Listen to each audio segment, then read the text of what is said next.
Hi there.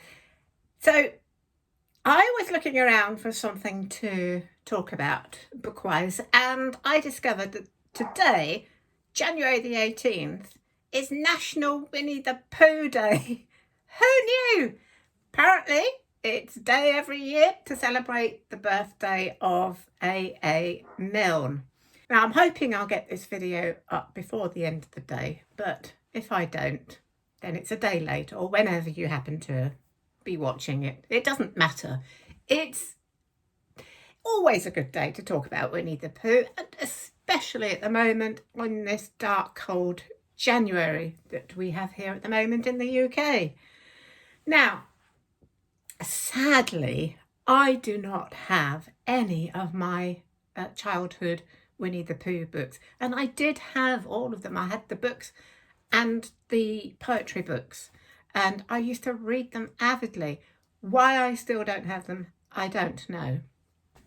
Here's my own little bear. Come on. There we are.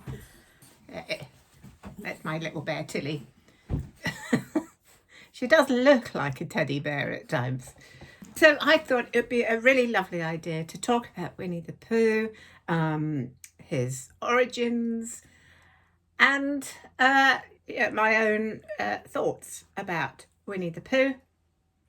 First of all, let's have a look at how Winnie the Pooh started. A. Milne's son was Christopher Robin. He was the original Christopher Robin, and the stories were based on an actual real teddy bear that he bought for him from Harrods and was originally called Edward Bear. He got the name Winnie the Pooh from when A. Milne took his son to London Zoo, and there was a black bear that had been rescued from Winnipeg and was, of course, therefore called Winnie. And the Pooh bit came from a swan that they were trying to feed, probably in Kensington Gardens.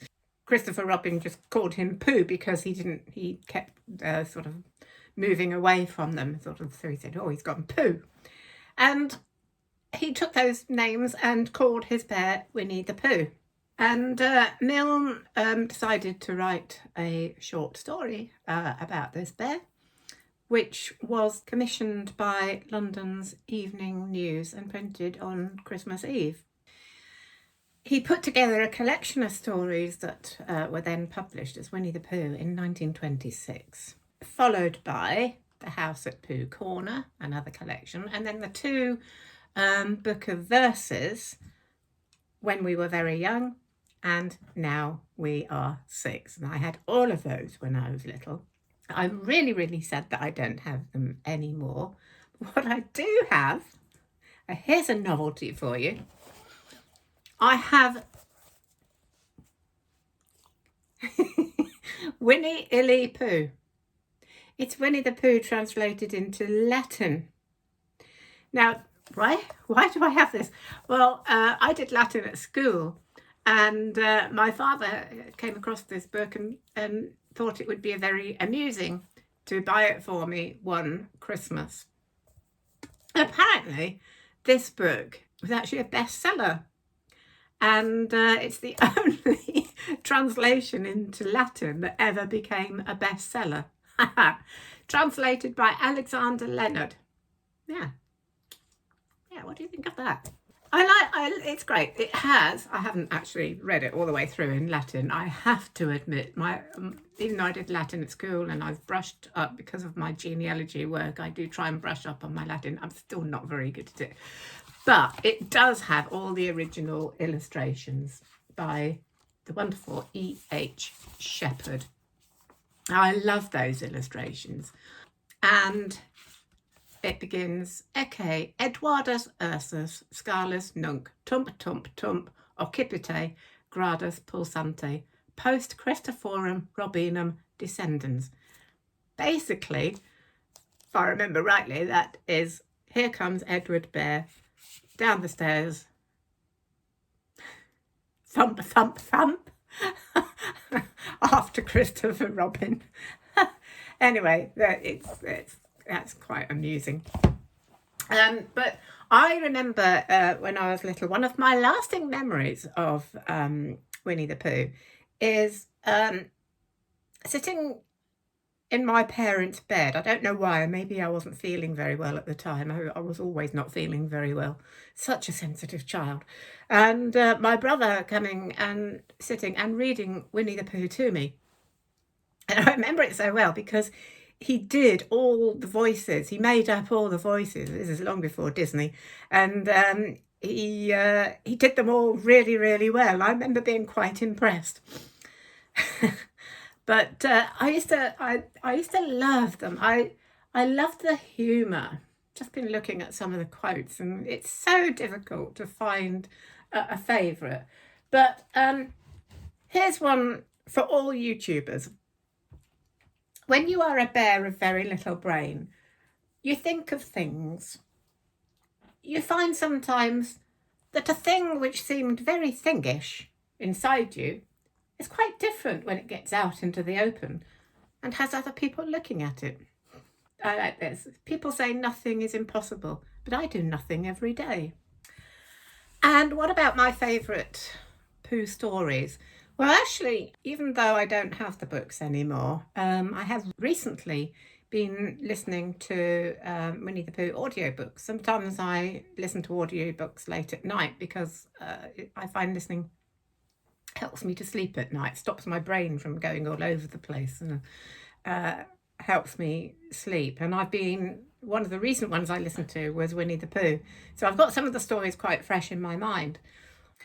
So one of my favourites, the chapter called In Which Pooh and Piglet Go Hunting and Nearly Catch a Woozle. And it's the one where they are following tracks round and round a copse of trees. And each time they go around, they find there are more tracks. Just makes me laugh just thinking about it. And Piglet gets very worried because he thinks there might be rather too many of them, and he goes off. And slowly it dawns on Pooh that they've been following their own tracks. It's just so lovely. And my other favourite is the one with Eeyore's birthday, and Pooh and Piglet try to bring him gifts. And Pooh forgets that he's carrying a gift and finds that he's carrying a jar of honey and eats the honey, of course. And Piglet tries to take him a balloon and trips and falls on it, and it bursts. And poor Piglet thinks the world has blown up. So it sounds really awful because poor Eeyore gets an empty jar and a burst balloon, but it actually ends really happily because he finds he can put the burst balloon in the jar. I just love the simplicity of it, and it's actually rather moving, that one. I find it's lovely. I have to say something about Disney's Winnie the Pooh. I love Disney, don't get me wrong. I love lots of the Disney films. I think they're absolutely excellent. I never really liked the Winnie the Pooh Disney films. For one thing, Winnie the Pooh for me is quintessentially English, and of course the accents just jar with me. It just doesn't feel quite right, and it's just not quite my Winnie the Pooh, if you get me. I do think it's a shame that when you do a search for Winnie the Pooh on YouTube or anywhere on the internet, you come up with the Disney images all the time rather than the beautiful, gorgeously simple and lovely illustrations by E.H. Shepard. We should not forget those. They are so lovely, and they are so part of my childhood experience of Winnie the Pooh. Isn't that lovely at the end? Pooh and Piglet. I don't know anyone who has not experienced Winnie the Pooh one way or the other. They almost seem now like an essential part of childhood. And the humour in them is humour that you can appreciate whether you are a child or an adult. I find it's so clever. And I think it's one of those books that have probably influenced me and probably many other people over the years. I hear myself saying, bother, sometimes when I'm annoyed. And of course, it's straight from Winnie the Pooh. So there we go, Winnie the Pooh Day. Please do share your favourite stories, quotes and verses from the Winnie the Pooh books. I would love to hear from you and your own experiences of Winnie the Pooh. And I will see you again soon. Bye for now.